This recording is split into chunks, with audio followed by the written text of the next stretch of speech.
अभी थोड़े दिन पहले एजुकेशन मिनिस्टर गुजरात के और नरेंद्र मोदी एक डॉम बना देते हैं, वहाँ पर 5 बच्चों के स्कूल बना देते हैं, सबके हाथ में लैपटॉप दे देते हैं। हाँ। पूरे गुजरात में घुमाए, अगर एक भी स्कूल में किसी भी बच्चे को अगर लैपटॉप से साथ वो पढ़ रहा है हाँ। तो हम लोग बोलना छोड़ देंगे, लड़ना बंद कर देंगे। लेकिन देखा जाए तो ये तापी डिस्ट्रिक्ट है, आदिवासी एरिया का है सभी। जी। यहाँ से देखा जाए वलसाड तक, हाँ। वहाँ से कुकरमुंडा तक, यहाँ से डेडियापाड़ा तक, हाँ। यहाँ से सूरत तक हाँ। एक भी इंजीनियरिंग कॉलेज नहीं। परिवर्तन ही चाहते हैं। क्या कह रहे हैं? कि शादी करने गए हाँ। और घर वाले ही भाग गए, इसी ये मार बात। रहे हैं। हाँ, राज्य सरकार यही कर रही है। शादी करने गए मतलब ये जो आपने स्टेच्यू ऑफ यूनिटी बनी कीजिए, गौरव की बात है।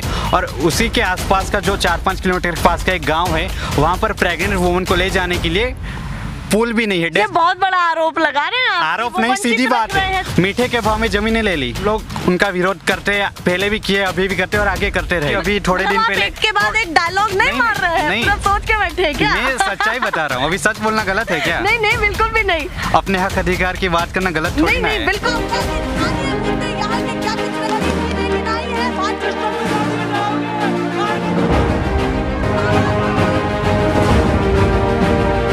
नेशनल पिलर, देश की आवाज। नमस्कार, बहुत स्वागत है आप सभी का। मैं आपके साथ मीरा राजपूत। आप देखना शुरू कर चुके हैं नेशनल पिलर, जो आपको धरातल से हर अपडेट दे रहा है। हमारी पूरी टीम लगातार कड़ी मशक्कत के साथ हर जिले में जा रही है और आपको हाल दिखा रही है कि अलग अलग समुदाय, अलग अलग समाज, जो अलग अलग कल्चर से बिलोंग करते हैं, वो तमाम लोग अपनी सभी पार्टियों को कैसे देखते हैं, पक्ष विपक्ष को कैसे देखते हैं, कैसी इस बार की लड़ाई देखते हैं गुजरात इलेक्शन 2022 में। पर जिस क्षेत्र को मैं लगातार कवर कर रही हूँ, वो पूरा क्षेत्र एक तरीके से आदिवासी समाज से पूरा प्रभावित है। यानी कि मैं अगर पिछले आपके प्रोग्राम जो आपको देखने के लिए मिले हैं, उन प्रोग्राम्स की, पिछले प्रोग्राम्स की बात मैं करूं तो नवसारी हुआ, वलसाड हुआ, डांग, उसके बाद अब हम पहुंच चुके हैं तापी में। तापी जिले से ही आपको पता लग जाना चाहिए कि तापी नदी यहाँ से बहुत करीब है। कितनी करीब बताई थी आपने? 10-12 किलोमीटर। 10-12 किलोमीटर केवल, जो मतलब किताबों में पढ़ाई जाती है वो यहाँ आकर के देख ले। हाँ। और पूरा प्रकृति का पूरा आनंद ले, पूरा आनंद मतलब आप भी ले रहे हैं पूरा आनंद? हम ले रहे हैं, लेकिन सरकार अभी हम दूर कर रही है हम अच्छा, लोगों को। सरकार चलिए, ये तो चर्चा की शुरुआत है। जैसा मैंने आपको पहले भी बताया कि 14 से 15 सीटें ऐसी हैं, आदिवासी समुदाय का सीधे प्रभाव है। तो भैया कहीं ना कहीं जीत की चाबी भी बन सकता है, बहुत बड़ी चाबी बन सकता है। तो इनका वोट बैंक इकट्ठा करने के लिए लगातार रैलियां हो रही हैं। उस बीच ये भी जानना जरूरी है कि जो युवा हैं वो क्या सोच रहे हैं, इन जिलों के जो युवा हैं वो क्या सोच रहे हैं। और मेरे जो दाएं और बाएं दोनों तरफ आप युवाओं को देख रहे हैं, तो वो युवा सभी कॉम्पिटिटिव एग्जाम की तैयारी कर रहे हैं। तो भैया कहीं ना कहीं इंटेलेक्चुअल बातें होने वाली हैं, तथ्यों पर बातें होने वाली हैं। देखते हैं क्या कुछ ये अपने मन से निकालने वाले हैं और क्या कुछ पूरे देश को बताने वाले हैं अपने गुजरात को लेकर के। तो सबसे पहले शुरुआत आपसे करती हूँ, पहले अपना नाम बताइए, फिर उसके बाद चर्चा की शुरुआत होगी। मित्रांशु गामित। अभी तो मैं स्टडी कर रहा हूँ। हाँ। मेरी स्टडी चल रही है अभी। अच्छा, अभी आपकी Graduation स्टडी clear नहीं। कंटिन्यू चल रही है? चलिए आगे बताइए कि रोजगार को लेकर के भी बात करेंगे, पर पहले आपके क्षेत्र का हाल पूछ लेते हैं कि कितना आपके क्षेत्र में विकास हो पाया है। और जो आदिवासी समाज है, जो कहीं ना कहीं पूरा क्षेत्र उसी से घिरा हुआ है, क्या मानते हैं उनका कितना विकास हो पाया आपके हिसाब से? आदिवासी विस्तार है ये हमारा पूरा तापी डिस्ट्रिक्ट। बिल्कुल। और पूरे गुजरात में देखा जाए तो आदिवासी विस्तार में अभी तक ऐसा कोई विकास इन लोगों ने नहीं किया। अच्छा, पिछले आपको कई कुछ सालों से खास नहीं दिखता है? कुछ खास नहीं सालों में दिखता। काम? जो मुद्दा जो मेन मतलब हमारे लोगों की जो जरूरियात है, हाँ। उसको अभी तक किसी ने पूरा नहीं किया। हाँ। उनकी आवाज को हर वक्त दबाया जाता है। हाँ। उनके जो प्रश्न है उनको वाचा नहीं मिलती है। मतलब आप कह रहे हैं जो स्थानीय नेता है उनकी आवाज को उठने नहीं दिया जाता है? अच्छा, और ऐसा आप मानते हैं? हाँ, और यहाँ पर जो आदिवासी समाज के जो आंदोलनकारी है, हाँ। उनको हर वक्त दबाने की कोशिश राज्य सरकार कर रही है। क्या ऐसे मुद्दे हैं जो आपको लगता है कि राज्य सरकार इन मुद्दों को दबाने की कोशिश कर रही है, जो आदिवासी समाज से जुड़े हुए हैं और अहम है? हमारा मुख्य मुद्दा हमेशा से जल, जंगल और जमीन का रहा है। बिल्कुल। आदिवासी जिस पर पूरा समाज डिपेंड है। हाँ। हम लोग उसी पर डिपेंड है। और गुजरात की बात की जाए तो अरवली से लेकर उमरगाम तक विकास के नाम पर हर वक्त सिर्फ और सिर्फ आदिवासियों को विस्थापित किया जाता है। और देखा जाए तो गुजरात में से बहुत सारे अभी प्रोजेक्ट ये राज्य सरकार और केंद्र सरकार मिलकर ला रही है, लगातार ला रही है, जिसकी वजह से फायदा ही तो हो रहा है आप लोगों को। हम लोगों को कोई फायदा नहीं हो रहा है। किस तरीके से फायदा नहीं हो रहा है? इससे पूरा और पूरा फायदा, हाँ। उनको जो फंडिंग देते हैं इलेक्शन लड़ने के लिए, तो ऐसे उद्योगपतियों को ये फायदा हो रहा है। हम आदिवासियों को कुछ फायदा नहीं हो रहा है। मतलब आप मानते हैं उद्योगपतियों को फायदा हो रहा है, समाज को फायदा नहीं हो रहा है। थोड़ा सा समझाइए हमें कि कैसे आपको ऐसा लगता है, थोड़ी सी कहानी बताइए कि क्या क्या चीजें ऐसी लगती हैं उस बीच में कि वो घोलमेल कहीं ना कहीं कर रही है और जनता के दिमाग में एक प्रश्न बन जाता है। बताइए थोड़ा सीधी तरह से मैं बोलूँ तो हाँ। ये सरकार अभी कुछ चंद उद्योगपति चला रहे हैं, तो इसमें कुछ गलत बात नहीं। अच्छा, ये लग रहा है आपको कि सरकार लग रहा नहीं, ये है अभी। अच्छा है? हाँ। सच बोल रहे हैं? सच बोल रहा हूँ। तो कौन कौन बता दीजिए, नाम भी बता दीजिए 2-4। अभी मैं बता रहा हूँ गुजरात में जो प्रोजेक्ट आए, हाँ। स्टैच्यू ऑफ यूनिटी आया, हाँ। तो ये स्टैच्यू ऑफ यूनिटी नहीं है, बहुत बड़ा प्रोजेक्ट था। स्टैच्यू ऑफ डिस्प्लेसमेंट है। 3000 करोड़ का आप लोग प्रोजेक्ट बनाते हैं और उसके बगल में ही गाँव में आप लोग पीने के लिए पानी नहीं दे सकते, खेती के लिए पानी नहीं दे सकते, तो ये कौन सा विकास है? हाँ, मतलब हजारों आदिवासियों को आप लोग वहाँ पर विस्थापित कर रहे हो, हाँ। तो इसको आप कैसे स्टैच्यू ऑफ यूनिटी नाम दे सकते हैं? ये स्टैच्यू ऑफ यूनिटी नहीं है, साफ तौर पर मैं कहूँ तो ये स्टैच्यू ऑफ डिस्प्लेसमेंट है। अच्छा, ऐसा मानते हैं? हजारों परिवारों को वहाँ पर विस्थापित किया। और मैं लॉकडाउन की ही बात करूँ तो स्टैच्यू ऑफ यूनिटी में जब पूरा देश अपने घर में सुरक्षित तरह से, विश्व भर में एक बहुत बड़ी हमारे लिए अचीवमेंट भी रही है कि इतनी बड़ी स्टैच्यू कहीं ना कहीं पूरे राज्य को भी प्रेजेंट करती है और देश को भी प्रेजेंट करती है। उसको किस तरीके से देख रहे हैं? जिस व्यक्ति ने, सरदार पटेल ने पूरे देश को एक करने का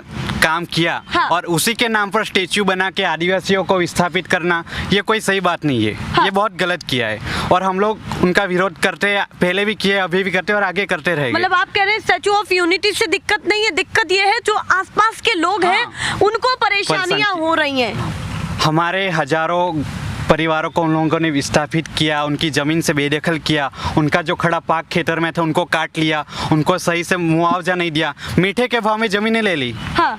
तो उससे क्या होगा? आदिवासी समाज से जुड़े हुए खेडूत थे, किसान थे, उनको उस जमीन का मुआवजा भी ढंग से नहीं मिल पाया है जो आसपास। और वो लोग बात कर रहे हैं कि आदिवासी विस्तार में हम लोग प्रोजेक्ट लाएंगे, नए नए वो लोग क्या प्रवासन धाम बनाएंगे, तो उससे आदिवासियों को रोजगारी मिलेगी। लेकिन आप पूरे क्षेत्र में देख लो, अरवल से लेकर लोगों को फायदा होगा, हाँ। जिससे हम लोगों को अभी तक कुछ फायदा नहीं हुआ। अच्छा, अभी तक कोई फायदा नहीं मिला, कोई रोजगारी नहीं मिली हम लोगों को, क्योंकि वहाँ पर जो भी प्रोजेक्ट लाते हैं, जो बड़ी बड़ी पोस्ट है वहाँ पर, वो लोग वहाँ से सब बाहर दूसरे स्टेट के लोगों को वहाँ पर रोजगारी देते हैं।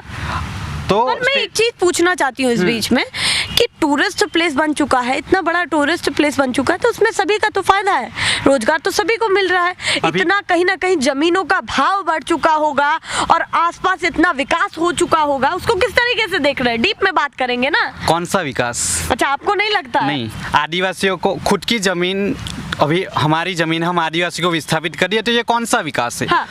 और वहाँ पर इतना बड़ा डैम बना है, सरदार सरोवर डैम सबसे बड़ा डैम है। हाँ। और उस डैम का पानी उसके 4-5 किलोमीटर बगल के गांव के लोगों को पीने के लिए पानी नहीं मिलता। हाँ। उनको सिंचाई के लिए पानी नहीं मिलता, खेती के लिए। हाँ। तो ये कौन सा विकास क्यों है? नहीं मिलता? यहाँ सरदार सरोवर डैम का जो पानी है कैनाल में से ले जाकर वो कच्छ तक पानी दे सकते हैं। हाँ। लेकिन आदिवासी को पीने के लिए वो लोग पानी नहीं दे सकते। मतलब आप कह रहे हैं कि उस डैम से कच्छ तक पानी पहुंचाया जा रहा है जो उस छोर पर है। हाँ। पर आपको नहीं मिल पा रहा, आदिवासी समाज नहीं मिल रहा है अभी तक पीने के पानी। ये मुद्दे उठाए हैं कभी? शिकायतें की हैं प्रशासन से? उद्योग, हाँ बताइए। प्रशासन को भी हमने ज्ञापन दिया, मुख्यमंत्री को भी हमने रजूआत की, राज्यपाल को भी हम लोगों ने लेटर लिखा। मुख्यमंत्री राज्यपाल तक भी आप पहुंच चुके हैं? आदिवासियों ने उसके बाद क्या संतुष्टि मिली आपको? क्या सेटिस्फेक्शन दिया गया? सेटिस्फेक्शन कुछ नहीं मिला। हम लोग करेंगे लेकिन अभी तक कुछ नहीं हुआ है। हाँ। और ये लोग आप जो बता रहे स्टैच्यू ऑफ यूनिटी विश्व में प्रसिद्धि मिली। हाँ। अगर आपको विकास ही करना है तो मतलब ये जो आपने स्टैच्यू ऑफ यूनिटी बनी कीजिए, गौरव की बात है। और उसी के आसपास का जो 4-5 किलोमीटर के पास का एक गाँव है, वहाँ पर प्रेग्नेंट वुमन को ले जाने के लिए पुल भी नहीं है, डैम भी, मतलब पुल भी नहीं है। अच्छा, पुल भी नहीं बना हुआ है। तो उस महिला को पीड़ा प्रसूति के वक्त प्रेग्नेंट वुमन को ले जाने के लिए वो लोग उठा के ले जा रहे हैं लकड़ी में। मतलब आप ये कह रहे हैं कि जहाँ पर स्टैच्यू ऑफ यूनिटी है, हाँ। उसके आसपास जो मूलभूत सुविधाएं होनी चाहिए नहीं मिली है। वो अभी तक भी नहीं मिल पाई है। नहीं मिल पाई है और उस पर कोई ध्यान नहीं दे रहा है। तो चुनाव के समय ये सारी चीजें पूछने वाले नेताओं से जब आएंगे आपके पास, नेता कहीं कहाँ आते हैं पूछने अच्छा, के आते लिए। ही नहीं है आपके पास? जब जहाँ हम लोग आएंगे नेता आएंगे तो नहीं, पड़ेगी उनको, आएंगे तो हैं। लेकिन जहाँ हम लोग खड़े रहेंगे वो नेता आएगी नहीं। उनको पता है कि ये लोग लड़ते हैं लोगों के लिए, आदिवासी समाज के लिए, जल जंगल जमीन के लिए, हमारे जो बेसिक मुद्दे शिक्षण के लिए, आरोग्य के लिए, हाँ। तो हम लोग ये मुद्दे उठाते हैं, हाँ। तो वो लोग हमारे पास नहीं आते। अच्छा, आप कह रहे हैं कि जो मुद्दे उठाते हैं उनकी तो सुनी ही नहीं जाती है। नहीं सुनी जाती, तो उनको अच्छा, दबाया जाता है। अच्छा, इस बार क्या चाह रहे हैं? सीधे सीधे पूछती हूँ, इतनी सारी चर्चाएं हो गई हैं कि आसपास के क्षेत्र में क्या हाल है,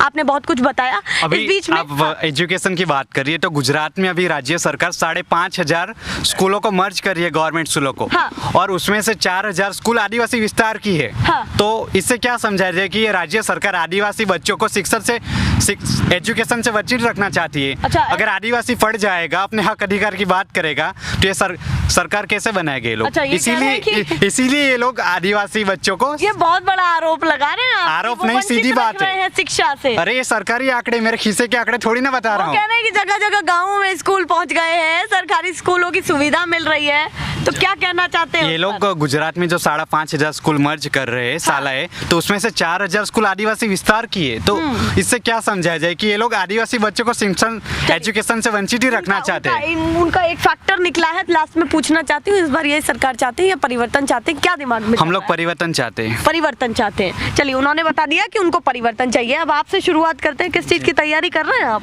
गवर्नमेंट एग्जाम्स की, कौन से एग्जाम की तैयारी कर रहे हैं? R&B डिपार्टमेंट में कोई भी अच्छा, एरिगेशन का। अच्छा, तो बताइए, आगे बताइए कि रोजगार को लेकर के जितने युवाओं से आप मिलते होंगे, क्या स्थिति यहाँ पर ग्राउंड पर बनी हुई है, आपके राज्य में भी और आपके डिस्ट्रिक्ट में भी, दोनों जगह? हमारे डिस्ट्रिक्ट में सभी स्टूडेंट बहुत ज़ोरों से तैयारी चल रही है, लेकिन कहीं ना कहीं सभी स्टूडेंट्स नाखुश है क्योंकि एग्ज़ाम का पेपर लीक का ये सब बहुत चल रहा है। अच्छा, पेपर जो फूट जाता है, पेपर जो लीक हो जाता है, वो सबसे बड़ी समस्या है। मोरल टूट जाता है स्टूडेंट का, मतलब ये ऐसा हो जाता है, वो दिन रात पढ़ाई करता है। हमारे यहाँ गांव से ये सिटी है, तो सभी विद्यार्थी यहाँ पर रहते हैं, तैयारी करते हैं, ऐसा चलता है। और ये मतलब आप कह रहे हैं, आप जो लोग तैयारियां शिकार हुए हैं, क्या आप भी पेपर लीक होने का शिकार हुए हैं? जी हुए हैं। तो तभी मोरल डाउन है आपका। पर ये कभी डाउन मत करिए, युवाओं में हमेशा जोश होना चाहिए। होना चाहिए। हाँ, क्या कह रहे हैं? कि शादी करने गए हाँ। और घर वाले ही भागे, ऐसी ये बात है गुजरात अच्छा, सरकार, राज्य मतलब ऐसा सरकार। मान रहे हैं? हाँ, राज्य सरकार यही कर रही है। शादी करने गए और घर वाली ही भाग दुल्हन ही गई, जैसे भाग गई। शादी होनी है। हाँ, अच्छा। अभी दूल्हा शादी करने के लिए जा रहे हैं और फिर दुल्हन ही भाग गई, ऐसा अभी राज्य सरकार आदि गुजरात के युवाओं के साथ कर रही है। और आपको ये सरकार को कैसे आप ठीकरा फोड़ सकते हैं? वो कहेंगे कि प्रशासन या फिर जिन लोगों ने किया है, कई बार ऐसे बयान सामने आए कि उनको पकड़ा जाएगा और पकड़ा गया है। अभी तक कोई कार्यवाही नहीं हुई। जो भी पेपर अभी 2016 से गुजरात में पेपर लीक हो रहे हैं, लेकिन अभी तक उन पर कोई कार्यवाही नहीं हुई है। मतलब आप कह रहे हैं कि उन पर कहीं ना कहीं कमान नहीं कसी गई? नहीं कसी गई, इसीलिए तो ये जरूरत करते हैं कि हम लोग बार बार पेपर फोड़ेंगे, युवाओं को बर्बाद करेंगे। हाँ, तो मतलब मोरल डाउन कहीं ना कहीं स्टूडेंट्स का बहुत ज्यादा हो कर रहा रहे है। देखिए, ये चीज नहीं होनी चाहिए।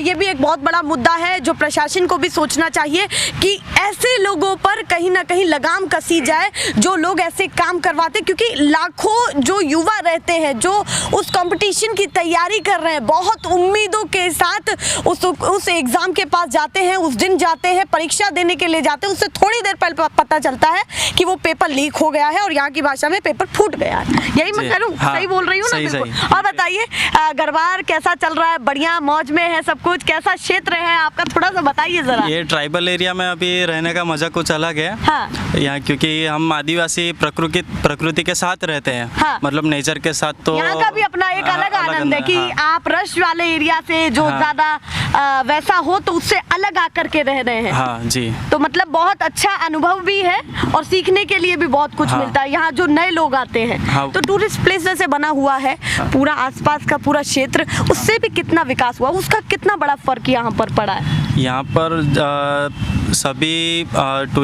टूरिस्ट प्लेस अच्छा है, लेकिन जो लोकल एरिया है और टूरिस्ट प्लेस के आजू बाजू के गाँव में हाँ। थोड़ी दिक्कत चलती है, हाँ। क्योंकि लोग परेशान होते हैं, उसको सभी को मतलब विस्थापित किया जाता है। हाँ, और- मतलब आप कह रहे हैं कि जो आसपास जहाँ पर लोग रुकते हैं हाँ। वहाँ पर बेहतर है, पर उसके पीछे ही अगर देखा जाए जहाँ हाँ, पर तो- गांव बसे हुए हाँ। तो उन लोगों को कई सारी चीजों की परेशानी हो रही है इस समय। तो अभी- इस बार बदलाव चाहते हैं या यही सरकार चाहते हैं, बता दीजिए थोड़ा सा। बदलाव तो जरूरी है, चाहिए ही बदलाव। अच्छा, बदलाव तो जरूरी जरूरी है, है, हाँ। इस बार चाहिए चाहिए। सोच करके बैठे हैं जी। तो अच्छा एक अच्छा मन बना लिया मन बना लिया है। अच्छा, ये भी पूछा जाता है कि भैया 70 साल में क्या हुआ, तो क्या क्या बताना चाहते हैं ये बताइए। 70 साल में देखिए उनका कहना है कि 70 साल में जो नहीं हुआ वो हमने कुछ सालों में, चंद सालों में कर दिखाया है, तो वो तो मानना पड़ेगा आपको। वो क्या कहना चाहते हैं उस पर? 70 साल हो गया इंडियन कॉन्स्टिट्यूशन के तौर से देखा जाए, हाँ। तो पैसा एक्ट भी है आदिवासियों के लिए, ये शेड्यूल एरिया है, हाँ। शेड्यूल 5 है, शेड्यूल 6 है। हाँ। तो देखा जाए तो राज्य सरकार, केंद्र सरकार, मतलब सत्ता पक्ष है चाहे विपक्ष हो, लेकिन आदिवासियों के जो मुद्दे हैं, हाँ। आदिवासियों के जो हक अधिकार है, उसका जो इम्प्लीमेंट करना चाहिए अभी तक किसी ने नहीं किया। किसी ने भी नहीं किया है। हाँ, और गुजरात की ही बात करें, जो TAC है, ट्राइबल एडवाइजरी कमेटी, हाँ। उसका जो प्रमुख रहता है, अध्यक्ष रहता है, वो आदिवासी रहना चाहिए, लेकिन अभी तक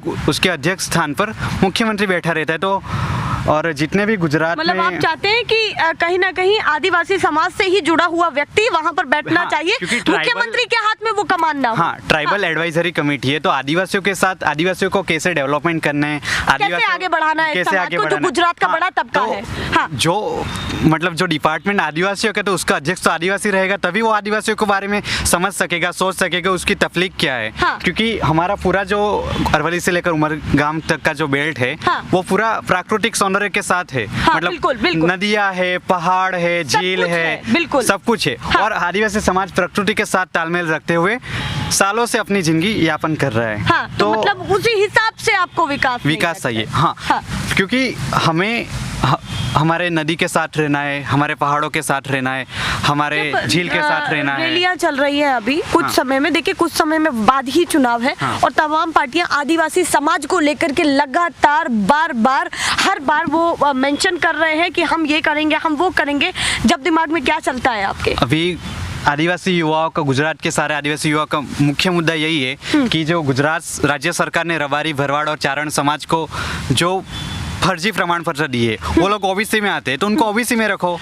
हम आदिवासी, हमको जो अनुसूचित जनजाति ST का जो हमारा प्रमाण पत्र है, उनको दे के आदिवासी युवाओं के साथ ये लोग मतलब उनके साथ धोखा कर रहे हैं, उनका करियर बर्बाद करने की ये लोग सीधी तरह से कोशिश कर रहे हैं। हाँ। और ST आदिवासी को जो लाभ मिलने चाहिए वो भी वो लोग ले रहे हैं। हाँ। और ऐसे 4.5 लाख प्रमाण पत्र दिए गए, इसकी वजह से 4.5 लाख जरूरतमंद है उनको तो नहीं मिल रहा है। मतलब हाँ। ये सीधी तौर से देखा जाए, जो कॉन्स्टिट्यूशन में दिया है, हम लोग हिस्से से तो नहीं मांग रहे हाँ। कि उनको OBC में रखा है, जो रबारी, भरवाड़ हाँ, और चारण बिल्कुल। कम्युनिटी हाँ, हाँ, है, बिल्कुल। उनको OBC का जो प्रमाण पत्र है, और तो उनको उनको जो सर्टिफिकेट दिया गया वो आपको पसंद नहीं नहीं पसंद है, क्योंकि इसकी उससे वजह से कंपटीशन कहीं ना कहीं बढ़ जाता है।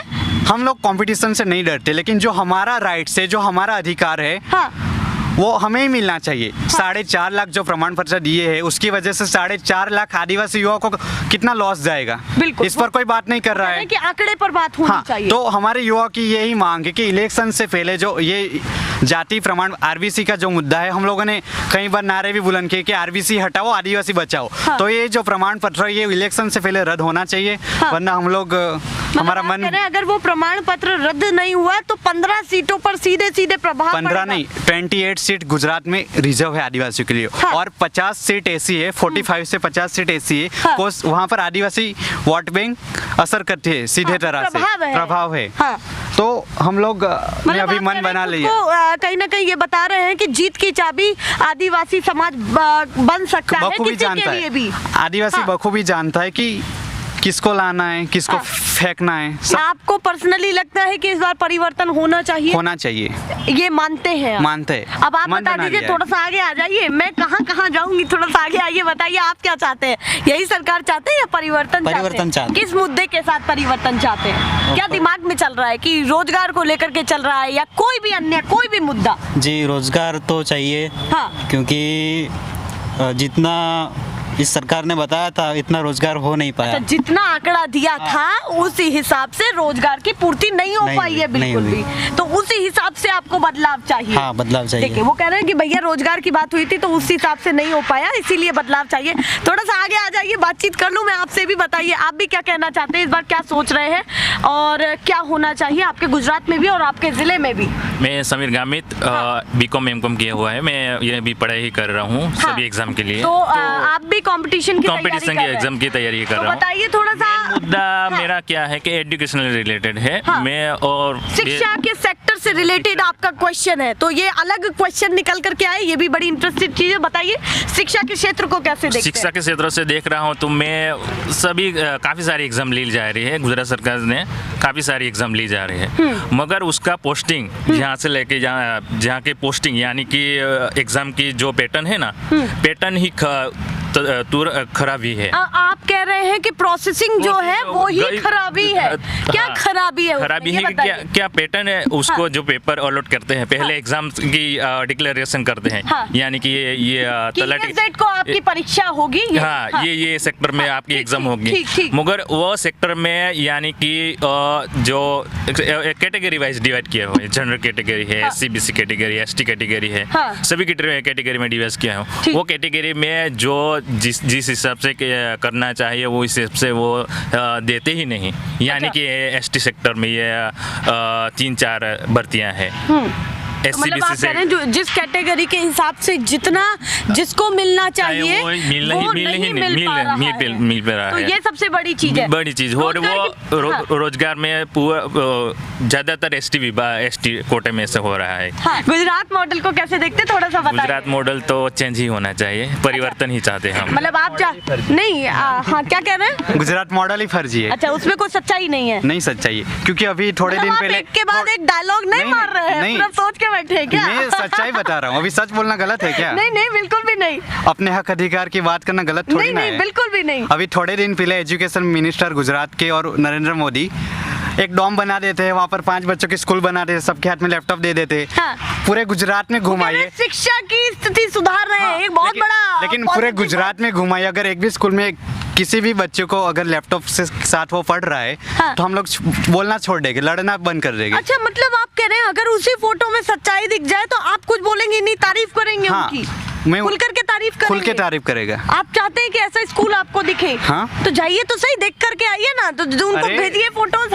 गुजरात के बहुत सारे पत्रकार वहाँ पर गए, देखा तो वो डॉम फर्जी था, वो स्कूल जैसा कुछ था ही नहीं। एक डॉम बना दिया, वहाँ पर सिर्फ एक स्कूल में 5 बच्चे पढ़ते हैं क्या? इंडिया में देखा है कभी आप तक ये गुजरात मॉडल फर्जी है। अच्छा, एजुकेशन में कोई सच्चाई नहीं दिखती। एजुकेशन देख लो, हेल्थ देख लो, सिंचाई के लिए देख लो, मतलब सारे के सारे समाज इनसे अभी दुखी है। मतलब वो कह रहे हैं सारे के सारे समाज दुखी है।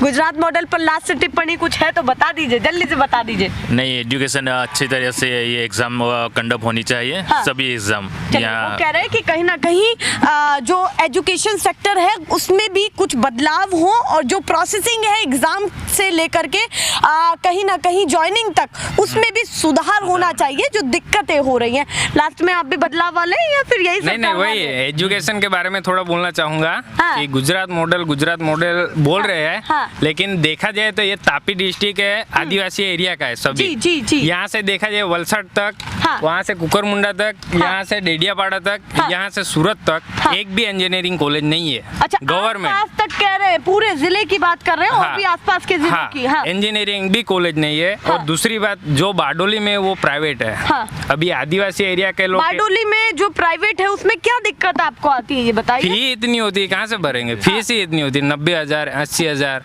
अभी उतना नहीं निकल पाता है। अभी हमने मास्टर डिग्री करने के लिए हम विसनगर एडमिशन लिया, वहाँ पे मेरे 95,000 फी है, तो कैसे पढ़ाई करेंगे? तो सोचना पड़ गया उसके लिए। वही।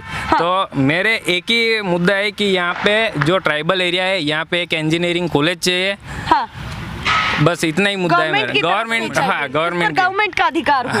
चलिए, वो कह रहे हैं जिस पर गवर्नमेंट का अधिकार हो, ऐसा यहाँ पर आसपास के इलाकों में इंजीनियरिंग कॉलेज की भी उनकी मांग है। उधर शिक्षा के स्तर को सुधारिए, यहाँ गुजरात मॉडल ही फेल दिख रहा है, ये बता रहे। तो ये है हमारे युवाओं का अपना अपना तरीका बातचीत करने का, जो आदिवासी समाज से जुड़े हुए हैं और जो लगातार लोगों को अवेयर कर रहे हैं। ये लोग वो हैं जो उस समाज से बाहर निकल करके आ रहे हैं और तब इतना अपने मुद्दों को गिना पा रहे हैं। तो बहुत खुशी की बात है कि हर समाज आगे बढ़ता रहे और कहीं ना कहीं तेज गति से ये देश भी बढ़े। और कई सारे सवाल इस वीडियो से छूट करके जा रहे हैं प्रशासन के लिए भी और सरकार के लिए भी, जो उन्होंने बताए। वरना उन्होंने कहा भी है कि भैया परिवर्तन और सरकार बनाना सब हमारे ही हाथ में है, जनता के हाथ में है। ये तो सच्चाई है। तो ऐसे ही दिखाते रहेंगे। और अब सीधे अगले जिले में प्रस्थान करते हैं और अगले जिले यानी कि नर्मदा में आपको मिलते हैं। फिलहाल के लिए नमस्कार।